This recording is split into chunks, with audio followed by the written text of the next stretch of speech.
historically, the upper Deschutes got drained, down to 20 CFS in the winter for storage for the irrigation season, which led to loss of riparian vegetation, erosion, dewatering, which causes problems for the spawning for the red band and brown trout. And then also it gives us water quality problems, temperature, sediment, clarity, all that sort of stuff. And then the Deschutes Basin Habitat Conservation Plan was adopted in 2020 in December, which provides water conservation measures to hopefully improve the plight of the river. We're currently in years 1 through 7, so it's a minimum of 100 CFS for the winter flows. And then it will go up to 300 for year 7 through or 8 through 12, and then 13 and up, it's supposed to be 400 to 500 CFS for that winter minimum. And so this is looking at the releases and the reservoir levels for Wickiup for the past 7 years. And that's kind of showing like what the reservoir levels and the releases look like under the current minimums for the winter. As you can see, the graph on the right is the release from Wickiup, and the winter months, it's right at that 100 CFS mark. The releases, it's a little bit scattered. There's some variability there depending on the calls for water. And then the reservoir levels, that depends a lot on the water year. In the drought years, like 2019, 2020, we dropped all the way down and completely drained the reservoir. And then some of those other years, we've had better water retention because the calls haven't been as great, or we've had more precipitation than what we see in those other years. And so what we see from that is that there is variability within the reservoir and the river, even within that framework of the HCP. Wickiup retained anywhere from 0 to 20% full at the end of irrigation season over the past 7 years. And that is, again, highly variable and completely dependent on what we need for water and what kind of precipitation we get in the snow year, all that sort of thing. So getting into the upper Deschutes fish monitoring stuff, we monitor the fish populations for changes related to the flow regime of the Deschutes River. This is concentrated below Wickiup Dam, and I'll get into a little bit more specifics as to the exact locations on this slide right here. So we have 2 different sections that we shock, and in the aerial photo, you can see the bottom left corner is the Wickiup Reservoir and the dam, and we start there and take out at the Tenino boat ramp for one of the reaches, and then the other we take out at the Wyeth boat ramp that's up at the top right, and we put in at just a kind of a weird little river access on the side of the road. There's no like actual landmark there, but in this 14-kilometer stretch, we sample 8 kilometers of it. We do it in the fall after the storage season for the reservoir has begun, which means that the river is down at 100 CFS. So the fish are concentrated. We're a little bit more effective with our e-fishing. We don't have to cover as much water, and so we get a better picture that way. Then quickly, are those locations because those are where you tend the fish will concentrate, or just access? Access, and then historical data. So I started in 2020, and the data that I have goes back to 2018 for these 2 specific reaches. So it's just to kind of maintain a clearer picture through time. We have other data that's scattered throughout this, but not like exactly the same. So I don't tend to dig back into that as much or at all for the purposes of this report or this talk. And so we use the raft electrofisher. We do a single pass through, so it's not an abundance estimate. It's kind of a relative abundance, and we can look at catch per unit effort as well. We have 1 person that rows the raft and 2 guys on the front netting. And I have up here that it's an uneven effort, and that's sort of to explain the limitations of this method. The whitefish in this stretch are super abundant, and we tend to, for each section we after the first 100 or so whitefish, we try to focus on trout just to get a better picture of those. But before that, it's sort of just indiscriminate at everything you can see. And then those fish that we catch, we weigh them, we measure them.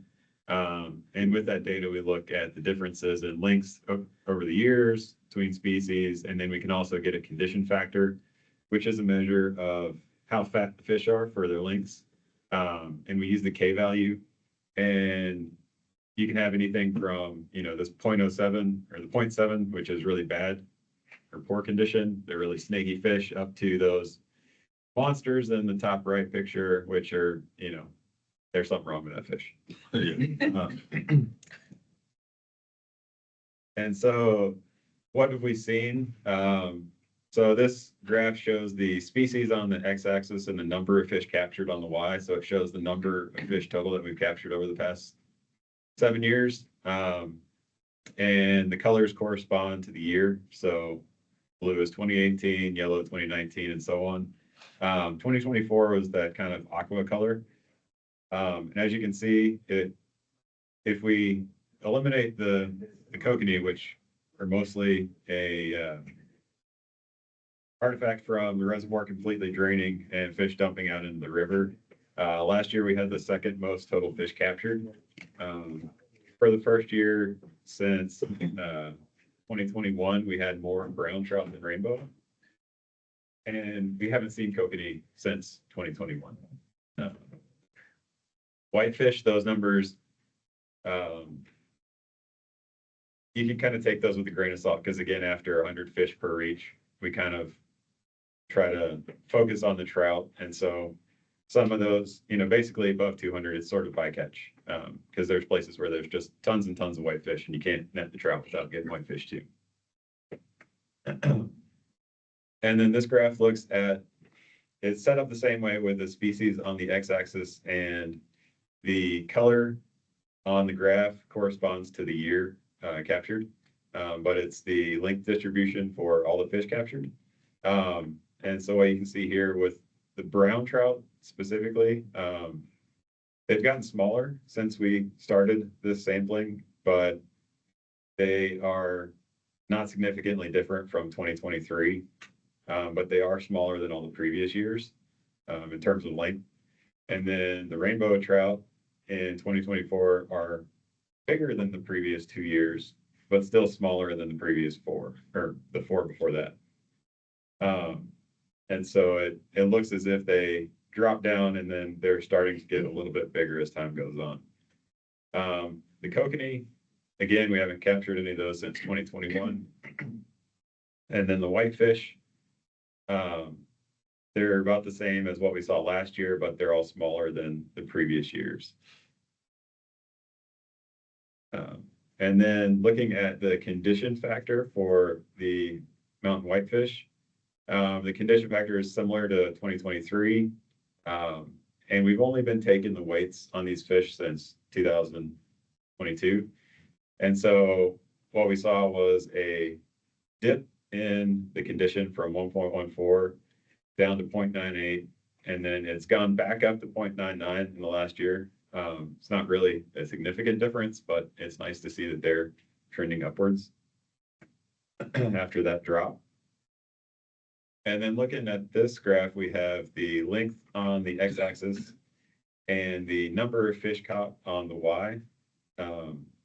And so this graph, you can look at the different age classes for the fish that are captured. And this shows all of the ones that we've caught since 2020 in order to make it, something that we can actually look at. I've truncated it, cut off the 2018 and 2019 data. But what we see looking down here, I don't know. Yeah, it's sort of showing up, but like down here in the 2024 is we don't really have much in the way of the bigger fish. But we are starting to see a much more pronounced H2 class of fish. And so there's, we're starting to see like better definition between the classes down here in 2024. But there are minimal differences in the population structure over the years. And then moving on to the brown trout. They have been improving in their condition for the past 3 years. In 2022, they were 0.99, then went to 1.07, and now 1.09 in 2024. 23 and 24 aren't significantly different, but it's still moving in an upward trajectory. This graph shows the condition for individual fish from the size 200 millimeters and up. And then the condition factor is on the y-axis. And the different color dots are the years. And we cut it off at 200 millimeters because below that, the smallest difference in weight can skyrocket your K factor or drop it down into the tank. So there's really not a whole lot to be gleaned from that. So we cut that off and leave it with the, non-juvenile fish. And then looking at the length distribution or the length frequency histogram for the brown trout, what we see is that the largest fish that we captured were brown trout, but they're less of that largest size browns than we've seen in the past. But the largest that we saw in 2024 was 640 millimeters or a 25-inch fish, which is a pretty nice size. And the average size in 2024 was significantly larger than what we saw in the rainbow trout. We're starting to see large juvenile age classes, both in 2023 and 2024.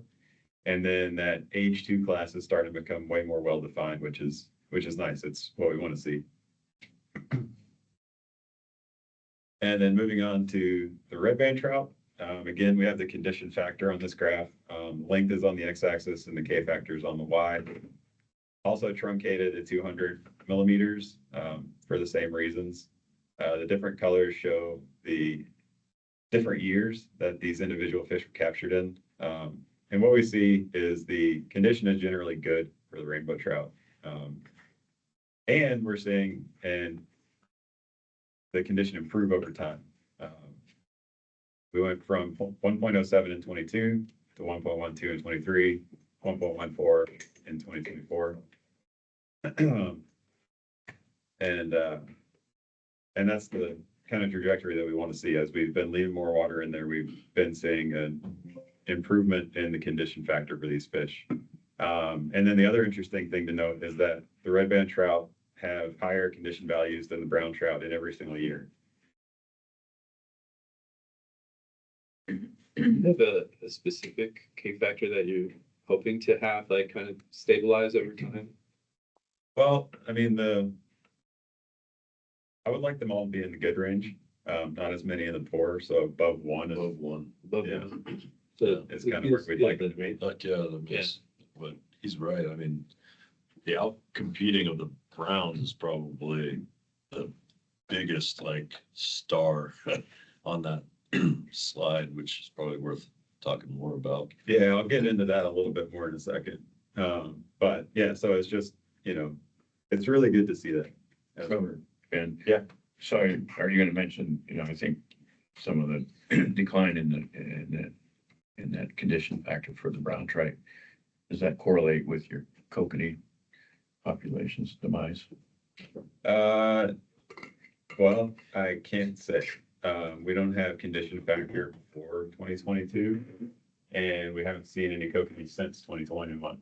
Okay, So they don't overlap enough to actually say that there's something going on there. That makes sense. it does make sense. I agree. Yeah, I wouldn't, Okay. but yeah. And so then looking at the length frequency histogram for the red band trout, if we look down at the 2024 year, there's still not very many fish over that 500 millimeter mark. The largest that we saw in 24 was a 559 millimeter or 22-inch fish, which is still a really nice fish, but they're still not getting up to that same size as the brown trout. And then something that I think is really exciting is the large number of juveniles that we're seeing from 2022 up to 2024.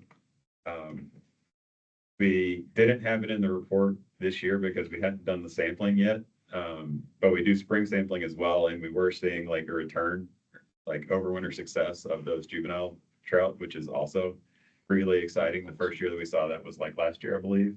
Yeah. And then we're also seeing those recruit too. And so we're seeing that H2 year class start to become more distinct and more pronounced, which we weren't seeing before, which is also a really good sign. And so here to get back into the condition factor thing, this graph has the sampling year on the x-axis and the condition factor, average condition factor on the y. And each different line is different species. So blue is brown trout, orange is red band, and gray is mountain whitefish. And so you can see with the mountain whitefish, this year was a little bit better than last, but that's still a decline from 2022. But then the thing that I think is super cool about it is the red band are maintaining a better condition than the brown trout throughout all 3 years. Like they're both improving, but the red band are staying significantly higher than them in all 3 years, which is awesome. Any ideas why the whitefish took a little dive? I mean, maybe a little bit of competition with like the juvenile trout that we're starting to see, but I don't have like a clear, this is what's happening to explain it. So can you expound a little bit on the forage, say the competition for the whitefish versus the younger juvenile salmonids?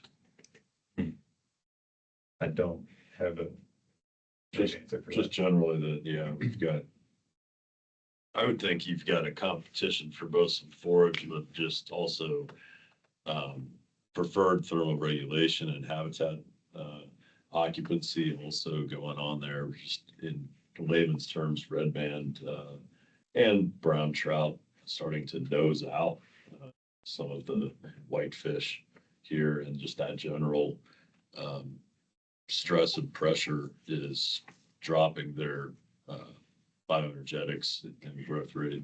Be my just a hypothesis there.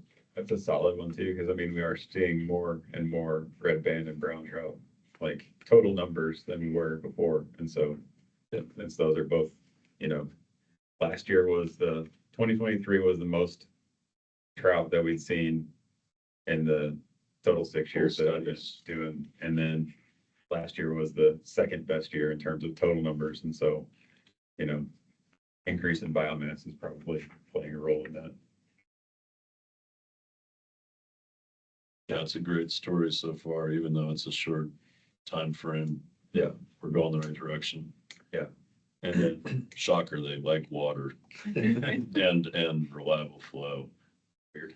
Yeah, okay. And so some of the takeaways, the brown trout are still sort of dominating the system. And the brown trout numbers are higher than the red band numbers, like total numbers for the first time in a few years. Red band trout numbers are still increasing. We're seeing more juveniles as well. And then the mountain whitefish numbers are stable as far as we can tell. But again, we preferentially don't sample for them after we hit a certain number. So take that with a grain of salt. The thing that I find the most exciting in there is that the red band and brown trout conditions are still improving over these 3 years.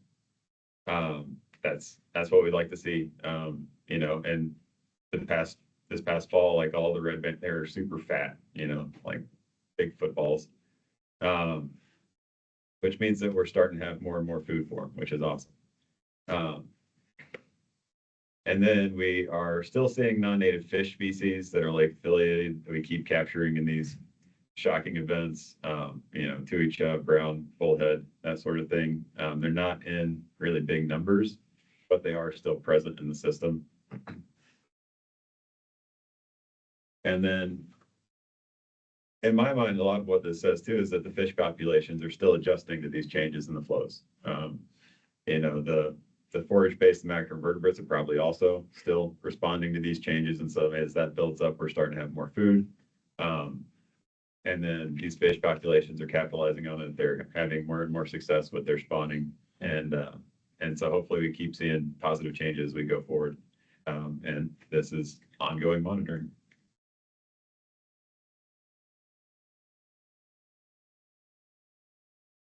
All right, and then the young of the year trout monitoring. this is something that I started doing in 2021. Because sampling large rivers is incredibly difficult, especially if you want to put quantitative numbers on what you're capturing. And so for this style, the sampling occurs in the margins, the spawning and rearing habitat. It requires less personnel. I do it by myself as opposed to needing 3 or more people to accomplish this. And so it's something that I can do with less investment, especially as the district has, plenty going on and Forest Service is struggling with personnel and all that sort of stuff. And just, people want us to do more with less as we move forward. And then it's also an understudied life stage. A lot of things focus on the, these big guys right here, and we forget about the little guys occasionally. And so with the young of the year monitoring, I can kind of do greater spatial coverage also because it's a lower effort. And so I can kind of get to more places because it doesn't take me as much time and it's not as difficult to set up. And so for this monitoring, let's get it right my way. I start down at Steelhead Falls here, and then I go all the way up to Wake Up Reservoir. I've got about 13 different sites spread throughout there. You kind of get a better picture of what's going on above and below town or the North Canal Dam where the flow regime completely changes.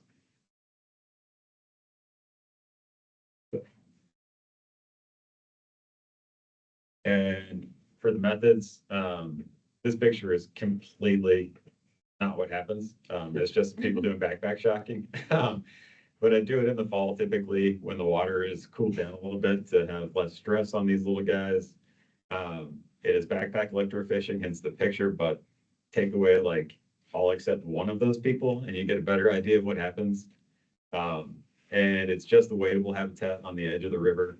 I do a 3-pass removal estimate. And so I go through, capture everything, put it in a net pen outside of the reach, do another pass, put those in their own net pen, and then do it that way. And so all the fish are assigned to, each pass. And so we can get an estimate of abundance for that reach. And I typically combine I do combine the brown trout and the red band trout for the estimate because a lot of times the abundances aren't enough that I can do them by species and still get meaningful numbers. I was gonna say you need a selfie of yourself with the backpack. Right, yeah, like Yeah, while I'm holding the shocker with one hand and the net with the other, and then with my third hand, I get the phone up. 13. And so this is looking at the length distribution of the fish captured by site. So site number is on the bottom there, with 1 being the highest in the watershed, so just below Wiki Up Reservoir, down to 13 is Steelhead Falls. And so and then the brown trout are in blue and the red band are in red. I just like blue better than brown, but so the brown trout typically are bigger. We saw captured anywhere from 62 to 174 millimeters in size. The average was 107. And then the red band was anywhere from 44 to 169 millimeters with an average of 86 millimeters throughout the river. And then some places you don't see as much of a separation between the two, but then the big separation happened down at Steelhead Falls and Foley Waters. So those are both just above. So that's the last 3 sites. Two at 2 different spots at Steelhead. So that's Steelhead, and then further up at Steelhead, and then this one's Foley Waters here at 11. And that's where you see the biggest split in terms of size, or biggest discrepancy, I guess. I'm not entirely sure what that is, although, I could speculate that the water temperatures there are a little bit more consistent. The food is a little bit more consistent. And the quantities are really good there. Ben, can I make a suggestion? You can make a lot of suggestions. No, I don't. As part of it, it might be nice for a lot of individuals there's some individuals who don't have the same reference frame as all of us Sure. to have a map, Hmm. you know, with some of the sites on it. This is leading into this or Sure. adjacent to it. When you're saying split, you're saying that the browns are markedly bigger than the red in Yep. terms of areas. Yep. Exactly. Yeah, I'm not sure if everybody knows where Foley Waters is or some of those other So, sites. yeah, Lake Waters is like 3 miles above Steelhead Falls, something like that. Yeah. And it's sort of a walk to get there, but it's a really cool reach. It's got a whole lot of cold water spring inputs. It's got great riffle habitat. It's, I think, super important for red band rearing and spawning, probably the browns as well. Yeah, and I think that's an important element to point out to folks is, Yeah. it's below where a significant, amount of freshwater, spring water comes in. You might get there, but are there numbers associated with these different relative sites as well? What do you mean by numbers? Or is that not your young of the year situation? Oh, just as far as how many fish you're finding? Yeah. Yeah, so that's That's nice. Okay. this one. Cool. And so this graph shows again, the same site numbers on the x-axis and then fish per mile on the y. The blue vertical line is where North Canal Dam would fall in all of this. With the upstream sites being on the left. So you have Wickiup Dam just below there, starting right here. And then the last site right here is at River Room. So it's just above the diversion for COID. And then, okay, and then the first site below is for Sawyer Park. So it's in town. And then we go all the way down to Foley Waters is our peak here, and then Steelhead for these two over here. And then we've got a site at Klein Falls. Maybe Twin Bridges. And then 8 is Tumalo Falls or Tumalo State Park, and then Sawyer is number 7 there. And then for the upper stuff, that's all spread throughout above. And what we generally see is higher numbers in the middle of the chutes. I think that's partially due just to the habitat type is different through there. There's more riffle to it. So I think there's more food. There's also more cover and stuff like that. And so it's a little bit more friendly to these juveniles. The kind of interesting and cool thing that we see is that the years all show similar trends.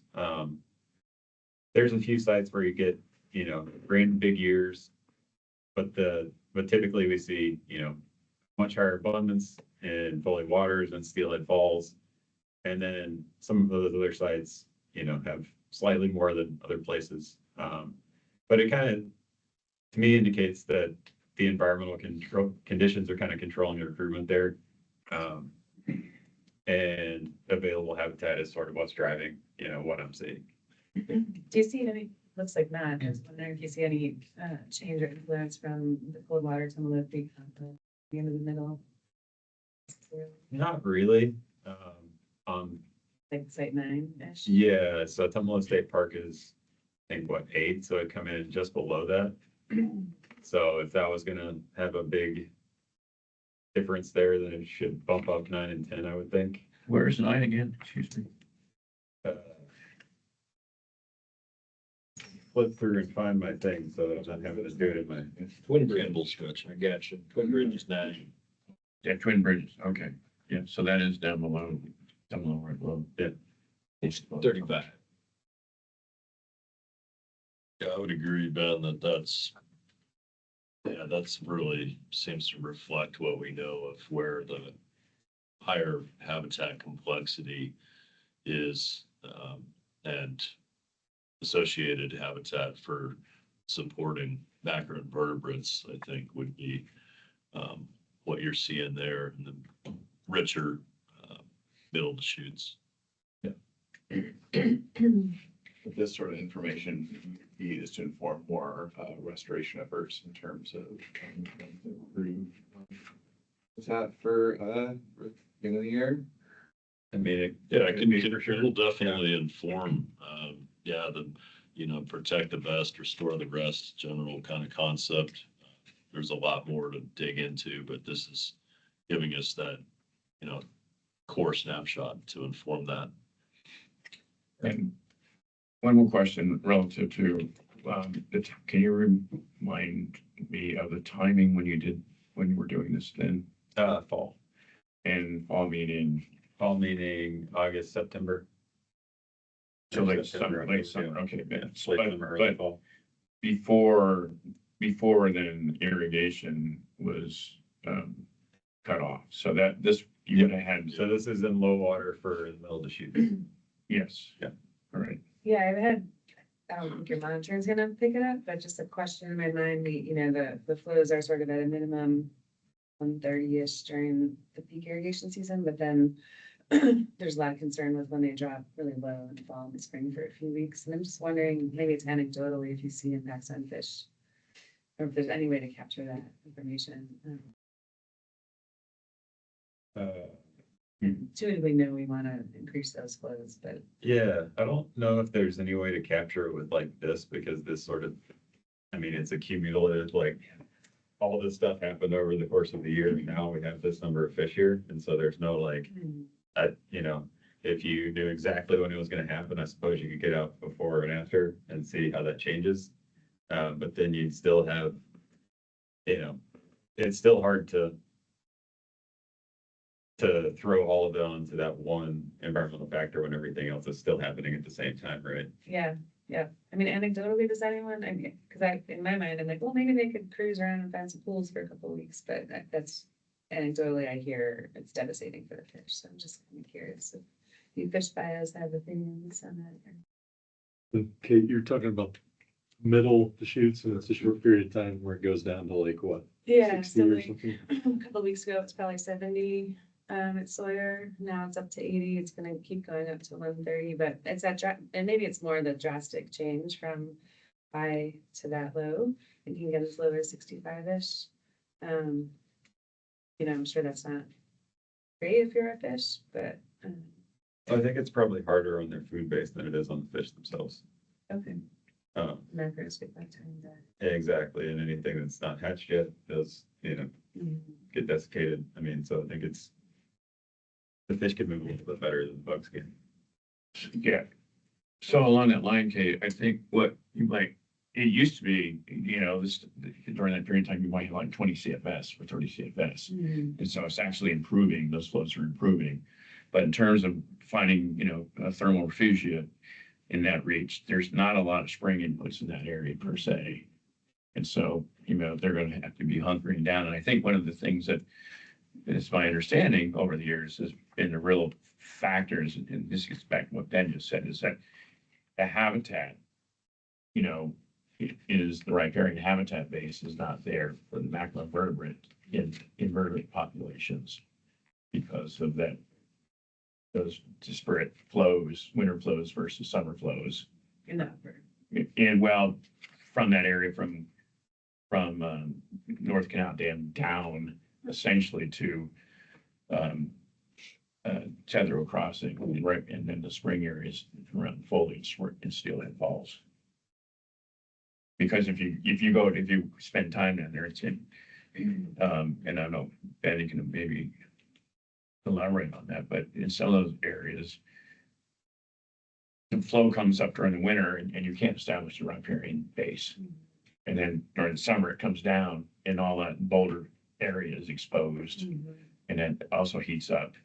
And there is refugia, but there's no cold water coming in around that area. Yeah, and I mean, as far as like that happening in the spring and the fall, it's not as bad because the temps aren't at those critical levels. And so like the temperature is not as much of a worry, it's more of the stranding. Because, right now, like we're, river's at, I don't know, cold. Comparatively speaking. Cold. Yeah, and so it's not like, Yeah. they're gonna be stuck in like 80-degree water in like these little pools or something like that. So the thermal regime isn't as big of a deal in the spring and the fall, I think. Well, when you say that, Go ahead. I was just gonna say, you're saying if it was going down to 65 in, say, August, that'd be more concerning. Yeah. But, No, that's what I was gonna say, but it used to be that was more of a concern before we started getting use of, before GRC started. Pandering much. Um, I will say real quickly, one of the flow events that we're most concerned about in the middle of the chutes is wintertime stock runs, where you'll have 400, 350, 400 CFS coming into Bend.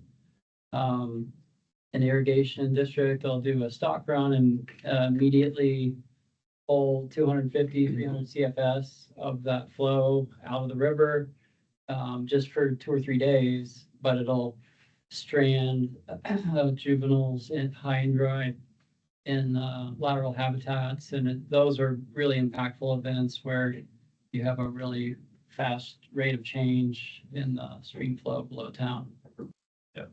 And those are enough to have an impact on the food base as well, eggs get desiccated, all that sort of thing. Yeah, so counting on you, Kate, to address that radical ramping regime. Yeah, stranding is definitely a big concern when you're right in the middle of spawning season and you're gonna freeze the heck out of everything too thermally. So one last question, maybe for Chris and your crew. I'm not sure if Lauren or in ODFW is, gets back to what Kate was saying about maybe increased flows during the summer months from Tumalo Creek. Has there been any water sampling, temperature monitoring from just below Tumalo Creek to see how far maybe that potential cold water influence extends downstream? yeah, I mean, we're continuing to do that temperature monitoring, and I think City of Bend, Drexel might be able to comment too. I think they're monitoring around Tumalo Creek. Casey, you might be able to say, I mean, we're monitoring in Tumalo Creek, above the confluence with Tumalo Creek and below, and then down at Lower Bridge. So we certainly have some of that data every year. And I've got I it don't mixed in there too. have the results off the top of my head. But I mean, if you had some, a little bit, and I know the Watershed Council's been doing that for almost a couple of 20+ decades. years, yeah. And so that would be interesting to see with some of the increased summer flows out of Tumalo Creek to see if we've seen any improvement in those water temps. I got a slide for that. Okay. Ben's got it covered. Sending, So, just to wrap that up, the young of the year stuff, it's a good indicator of river conditions and kind of helps us prioritize conservation actions, kind of like what you're talking about over here. And it gives us some of the insights that we might miss with the adult sampling in one spot for, the whole upper river. We kind of get a better picture of small scale. And then the sizing or the size of those individuals, it's kind of explained by the spawning and hatch timing of each of those species. We would expect to see the brown trout bigger than the red bands. Yeah, temperature monitoring. Here you go, Ted. oh, very good. Obviously, I didn't preview the report. Oh, jeez. Next time you got to read before you come. So the ODFW and then a whole bunch of other agencies have been monitoring temperature in the basin for a long time. There was an agreement at one point, I think like 2020, about who was going to do what and where. And so this is just sort of looking at what I've been doing. So I've got 8 sites in the main stem Deschutes, 3 sites in 3 tributaries, which is Little Deschutes, Spring River, and Fall River. They take hourly measurements, and the data that I'm presenting here is from July and August of 2024. As anybody who does temp logging knows, the loggers are constantly being messed with. They go missing, batteries die, whatever. So this picture that I'm presenting is kind of like the best picture that I have. most consistent data for all these different loggers. And so just to like get our heads ready for what's coming, red band trout, desert adapted rainbow subspecies. So they can tolerate really high temperatures typically.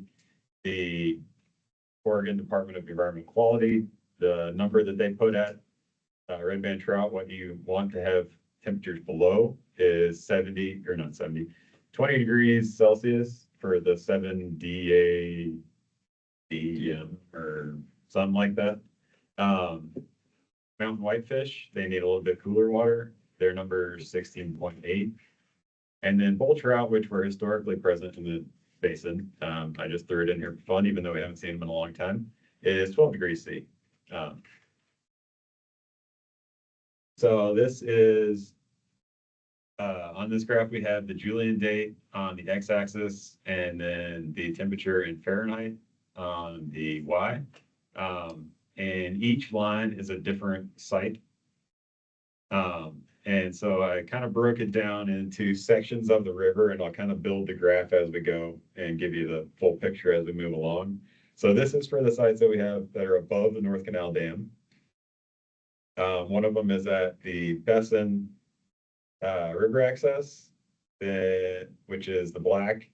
The purple is at it's just upstream of the takeout for Sun River for their canoes and all that kind of stuff. And then the blue is just above Fall River. And what we see here is a pretty consistent pattern. Temperature doesn't really change all that much moving downstream in that section. There are a lot of spring inputs, and so that helps a lot. Fall River comes in, Spring River comes in, both cold water tributaries. I just remember the difference in Celsius and Fahrenheit there, like with the lead in with the temps and Celsius. Yeah, I'll put a line on the graph at the end to kind of bring it all together, but I think that the 20, I think, is like 68. Yeah, 2060, 18 to 64. Yeah. And so then when we go below town and below North Canal Dam, where the water comes out, we see a drastic increase in water temperature. The green is at Odin Falls, orange is at Klein Falls, and yellow is at Twin Bridges. Again, like you have a relatively consistent pattern throughout that section so that the water temp is not changing a whole lot as you move downstream. What's 210, like, what's that dip? What day is that? So to explain that there's two dips that you see. There's the one at around 210, and then there's the one that's at like the, I don't know, upper 230s. And both of those, we had a big rain event and a lot of cloud cover. And so we saw for a few days, and so we saw a drastic drop in the water temp. The thing that I think is interesting is it's not nearly as noticeable where you had a lot more water in the river, which speaks to the influence of the thermal mass of the water and how easily it is to influence that when you don't have much of it. And so that middle Deschutes stretch, you've got 100 CFS-ish. And so that environmental temperature plays a much bigger role. And so when the sun goes away, temp drops like crazy. But we're seeing really, really high temperatures. I mean, up to almost 80 degrees in up at Odin Falls. Can you reference with like a Julian date for me? So this is July and August. So starting in July. July. Yeah. July's Yeah. at 210. It's interesting that it goes down, Well, again, it was, rain, yeah, a big rain event, cloud cover, and so that, but over the whole. yeah, well, That really unusual, like August, precip event that we had across the west, where it snowed on Shasta. Yeah, Yeah. that one So, was unusual, hard to forget. but no, I mean, that sort of makes sense, right? Like in June, like you're still sort of warming everything up, and then July it sort of peaks, and in August it's sort of, you get the cooler nights, and so it tails off. Yeah, exactly. You don't have as much of a solar input. And so then next we have the Steelhead Falls site, which is that gray line that pops up right there in the middle This mouse is not showing up great, but it's right through here. And so that's the one that sort of gets at something that Ted was talking about a little bit before. It's directly will flow that Foley water section, which has a big cold water input, a lot of springs there. And so you see that temperature is like very much moderated and brings it way down from what you saw at Odin Falls, which is the green line, and that's the closest site above it. And so those spring inputs can have that a really big impact on what we're seeing in the river. And so they're super important to keeping things suitable for our fish species in the river. And then our two cold water tributaries, Spring River and Fall River, both of those stayed really cold throughout the 2 months. The lower one is Spring River, and then Fall River is the brown. And you don't see as much of an influence from those cold days, but you do see a dip in Fall River. And then the fun one, the Little Deschutes, all the way at the top there. Where's my arrow? I don't know, but okay, here we go. So it's this line going across the top. Clearly, super, super warm. We get almost 80 degrees in there. I think the peak on it was like maybe 79. And that also comes in, and so that, so we're getting that warm water input as well as those cold water ones in that upper Deschutes. Where was that taken again? Little Deschutes, so 1,000 Trails RV, Yeah, kind of right there by that bridge. This would be interesting, Ted, to see where above and below Tumalo Creek, where that would fall on these lines too. Yeah, the closest we have to that is the Twin Bridges, so that's the light yellow. And so that one's up in the warm stuff, but I'm also taking I feel like that's far enough downstream that it should be fairly well mixed from Tumalo Creek at that point.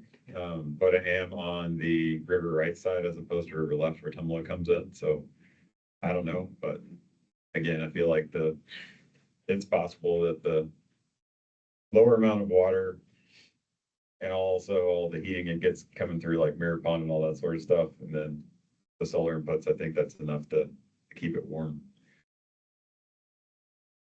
But that is the coolest reading in that stretch, for what that's worth. And so then to bring all this in, there's that ODEQ limit for the red band trout is that dash line that just showed up.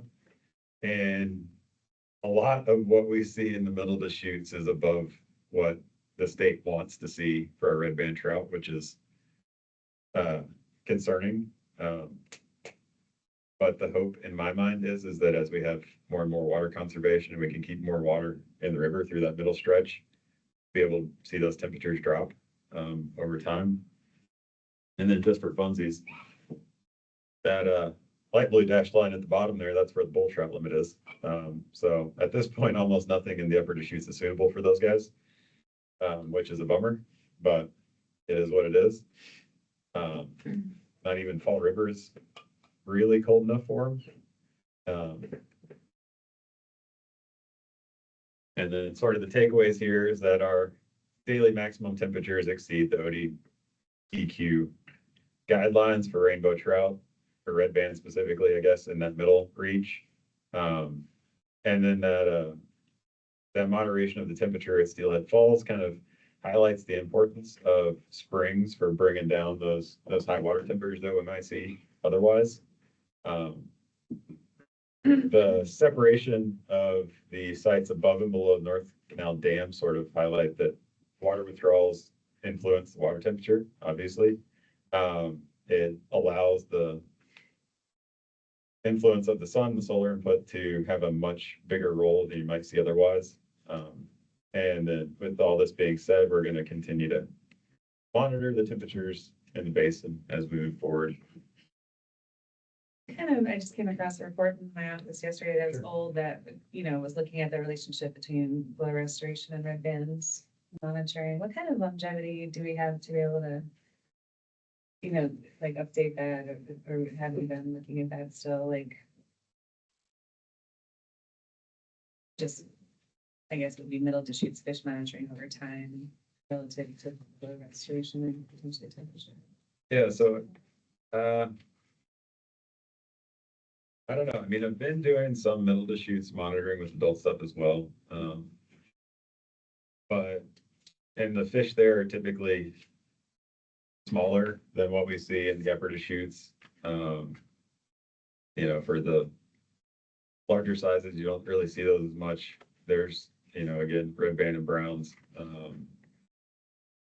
I don't know what you would, So, Do you remember that report, Ted? yeah, I think, well, I do, and maybe Jerry can speak to it as well, but I think part of the issue down there has been the methodologies in terms of, if you're talking about, you know, what Bend is doing versus if you're trying to do, you know, population estimate, there was some trials to try to get at that, but it's the terrain, the habitat, you know, it's very difficult raft wise to get in there and sample that. And then a part of that then it becomes, even if you do sample it, what's your confidence in the data that you collect? So I think that's where that was. Carrie, you went from something else. Yeah. We, you know, besides Ben's work, we don't have any kind of ongoing middle Deschutes fisheries monitoring, and some of the more recent stuff we've done down there was kind of focused on getting out pit tags for the North Canal Dam pit tag study and fish ladder. There's some older, it was actually a Watershed Council collaborative OEB grant where there was, sorry, sampling throughout the middle and upper Deschutes, at different stream flows, looking at capture efficiency and trying to see what, essentially look at the confidence in the data at different flows and at different reaches. And it was all over the place in the middle Deschutes, because of the things Ted's describing. It's very like boulder dominated, hard to sample, hard to get in there. And then your sampling efficiency really changes a lot in there at different flows. Yeah, and I think, you know, some of that funding, the ODFW, the statewide native fish group, Fort Vallis came over and worked with the district to do some of those trials. And it was, you know, down by Steelhead Falls, Foley Waters, and middle Deschutes, driving those the sampling ramps down there would prove, I think, overly onerous. Real quick on the temperature monitoring, I guess.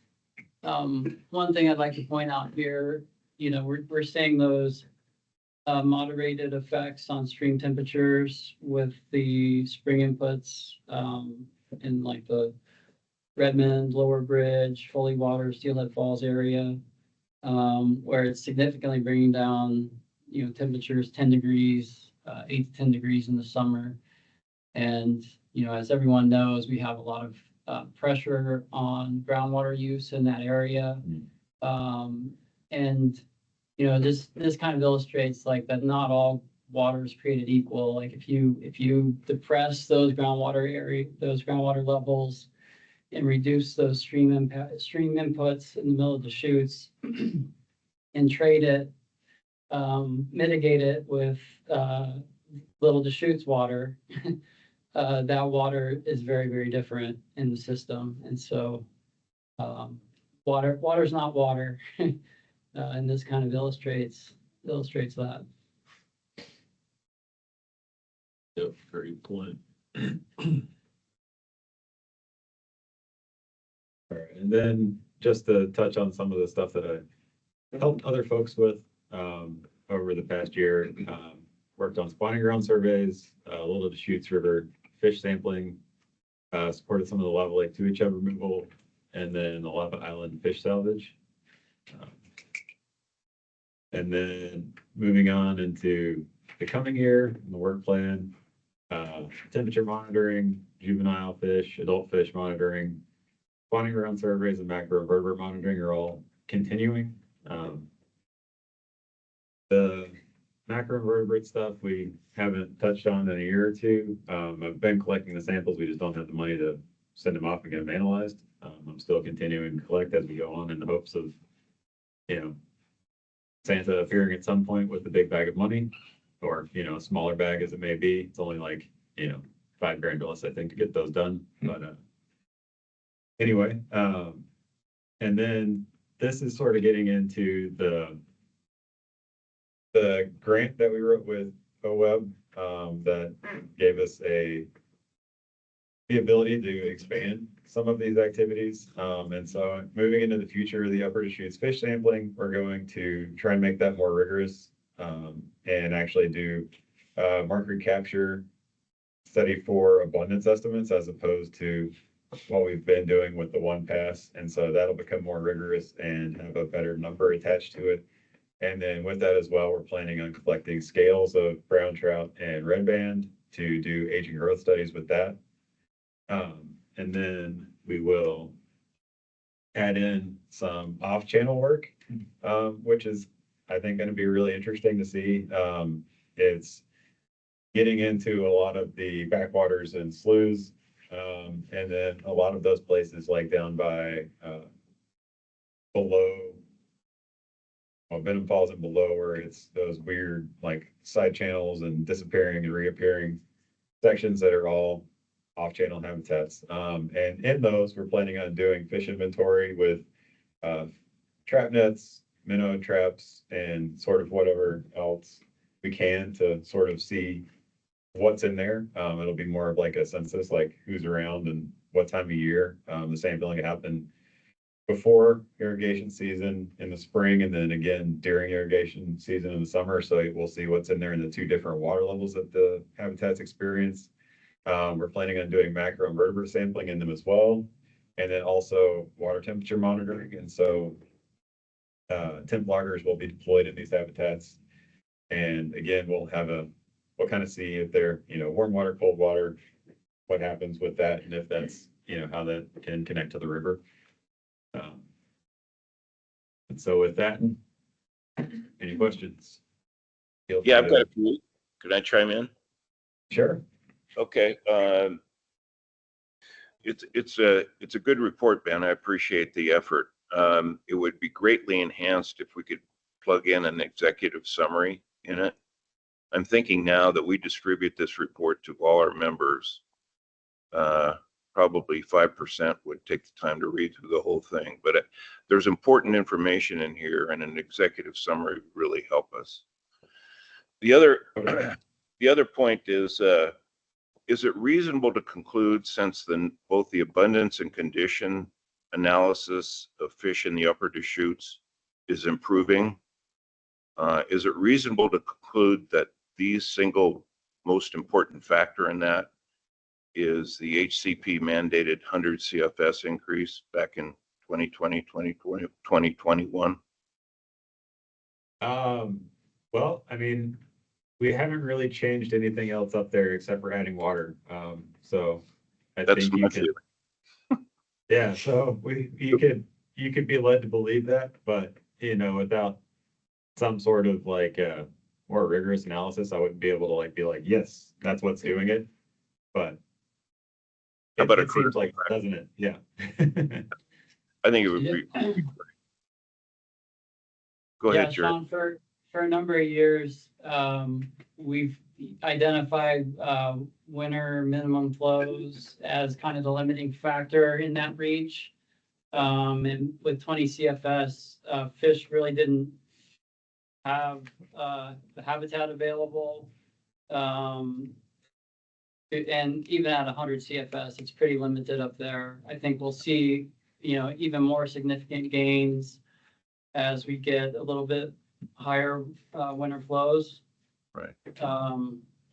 But what's encouraging is seeing that juvenile survival, and we have enough habitat available in the margins that the juveniles aren't just getting picked off in the pools during the winter time. And that's what we would really see at 20 CFS. So Yeah. it's seeing kind of incremental improvements, I think. Yeah, and the other thing I think that was kind of fortunate coincidence, so to speak, was like after we started having the 100 CFS minimum, it was not good for Wickiup, but the fact that the reservoir completely drained and we had that infusion of fish Yeah. into that upper stretch, I feel like that was probably also like really good for the river because it gave us that those adult classes to actually spawn and to kind of jumpstart that population back again compared to what it was. I don't have any like data to support that, but that's just a feeling that I get based off of like the massive numbers and the big fish that were in there all of a sudden, and then they all of a sudden at the same time had water. And so, I think that was a, happy accident that happened right there around like 2018, 2019, 2020. I'm just thinking, wanted- sorry, sorry, go no. ahead. Well, I just want to acknowledge and respect to people's time that we're a couple minutes past 10, but are folks good staying for like another 10 minutes? I think this is a great discussion and we still have an update from ODFW. Cool. Go ahead, Sean. Okay, so I think I made my point relative to the 100 CFS. I just think we need to reinforce that as an extremely beneficial factor in all this in the report. The other is that you cite the on page 28 the gravel additions that have been going on. Can you just give me a quick overview of what that is and where those gravel augmentations are taking place? Yeah, so those were all like early 2000s, I believe. Okay. Projects with M&E and so the mitigation enhancement. So this program, and they worked with, I think, Forest Service and Right. a number of partners to add spawning gravels to the upper Deschutes. And then I believe we did a bunch of gravel additions to other places as well. Yeah, and Fall River. Too. Yeah, Fall River and yeah, and so, but I think the problem with them at that point was that the flows hadn't improved to the point where the gravel stayed watered. And so now that we're getting that 100 CFS, enough of it is, keeping water in it throughout the winter so that we're not seeing, brown trout eggs freezing over winter or, the rainbow not having anywhere to spawn in the spring before, the water comes up. And so I think Okay. we're getting to the point where those are finally starting to be useful for the fish in the river.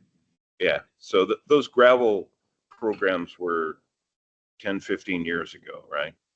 Yeah, I'd say Okay. Cool. 20 All to right. 15. Yeah. We've identified a need, ODFW and the Forest Service to revisit those and refresh some of those sites as well, Sean. Yeah.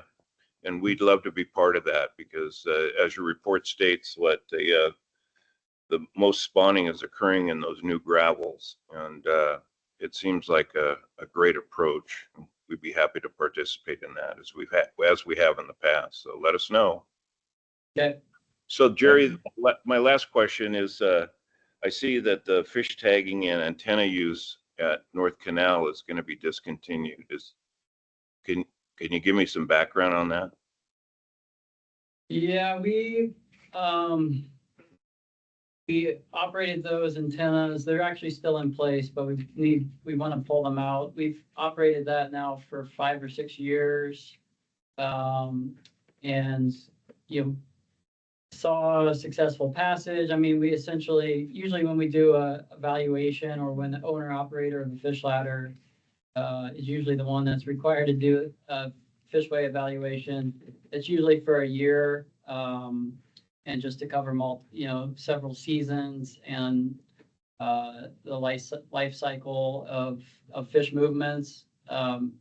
So we've kind of operated that long enough that we got a sense of who's using it, what sizes of fish, what species, and we'd like to pull that antenna out and use it for some other evaluations. Okay. I guess that takes me back maybe to Chris. Is not having current data on that going to affect our efficacy in moving forward with the Mirror Pond fish passage? I don't think so, Sean, just because like Gary's saying, we were able to show that fish were using that North Canal ladder to pass upstream and downstream. So, you know, Cool. All right. Thank you. Thanks, Sean. Other questions for Ben? I'd just say one last, or not last, but a comment to build on what Ben was saying there at the end. We kind of set up this new OWEB grant that we wrote to collaborate, like kind of everything before 2025, we categorize as kind of phase one of monitoring. And now that, like Ben said, moving into a little bit more rigorous fish monitoring and doing some of those additional studies is kind of phase two with the 100+ CFS, wanting to kind of set ourselves up for, we can ask for phase three funding, maybe once we get 300 CFS to be able to show changes over time. So we tried to be deliberate and thoughtful about how we categorized our request with hopes that we can seek additional monitoring to tell the story over time.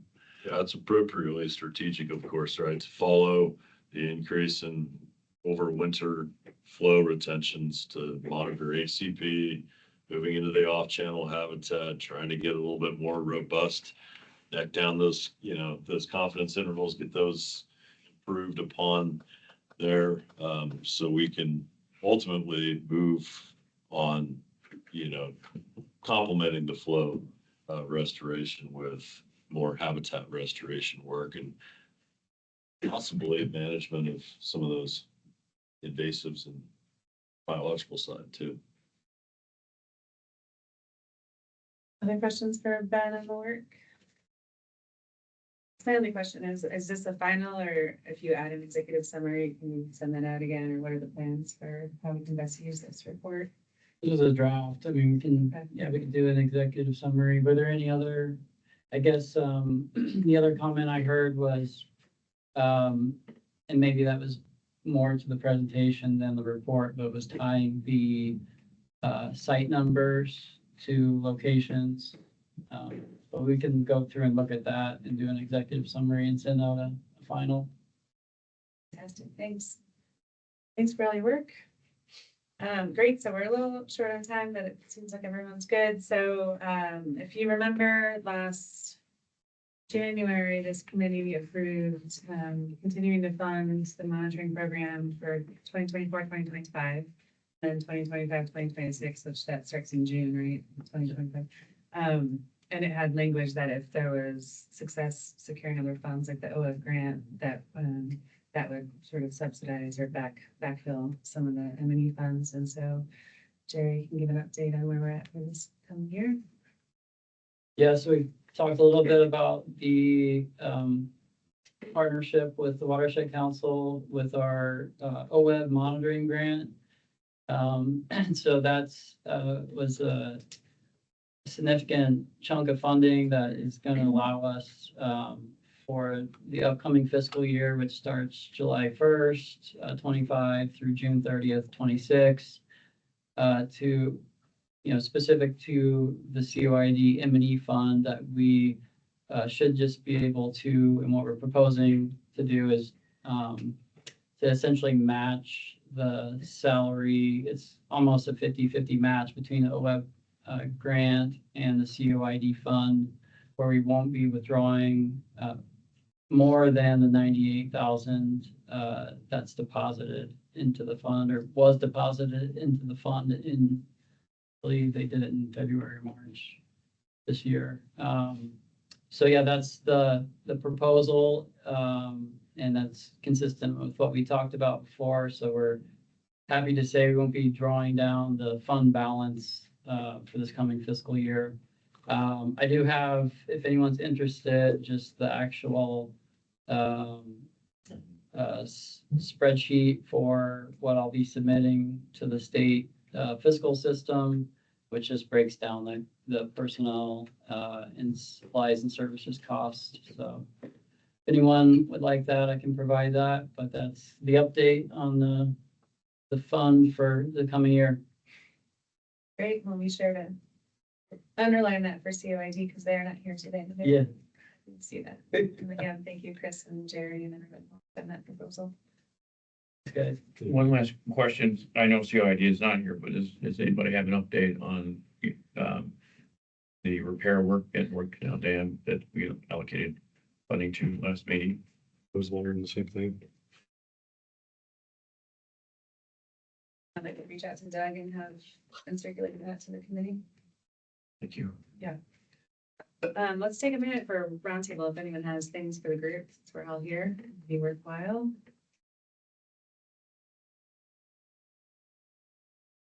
Big kudos to Ben here. That's a lot of impressive recurring work around.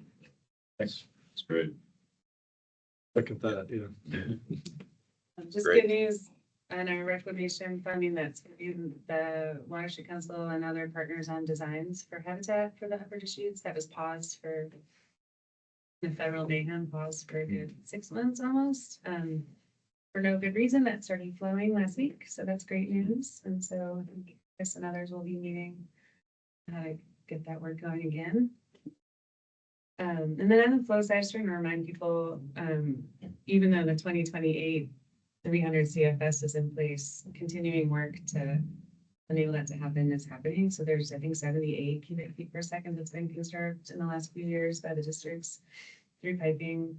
That's being managed, as you probably know, as a chunk of water for the frog in the interim period and when that's best needed. They're back in DC fighting for some of the existing money we got. Like, there's a chunk of 25 million we got that has been on pause. There's another chunk of 20. I think there's 2 other chunks of 20 million that got paused in the federal mayhem as well. So they're back fighting for that this week, and hopefully we'll get some good news. And then we're also trying to make sure we have enough projects in place to meet that 300 CFS, without putting North Unit out of business. So we also have a water bank bill working its way through Congress that would make it easier to move water around through incentives. So not piping, but people voluntarily using less water for fallowing your acres. Importantly with that, there's 2 kind of goals. One is to restore the upper, but we also don't want to forget about the middle, kind of as per our conversation. So in our water bank bill, for fallowing acres, 25% of every deal would go in the middle automatically. So that should be, it's hard to, it's the same pot of water to restore the upper and the middle. So that's just a challenge that we all continue to face, is how to not leave the middle behind, because obviously there's still flow issues there. And then good news, we did, there's 6 CFS more of permanent in Deschutes water this summer due to some permanent transfers from Arnold Irrigation District. There's a couple more CFS in the works this coming year for that. And tying that all together, a lot of you are part of the Deschutes Basin Water Collaborative, but we're working on a long-term plan that will meet all those needs. And we're hoping to get that in front of the Water Resources Commission in December. It's an ambitious goal. But get the planning done and accelerate the implementation. Do you have the bill number on the water banking? Yeah, it's House Bill 3806.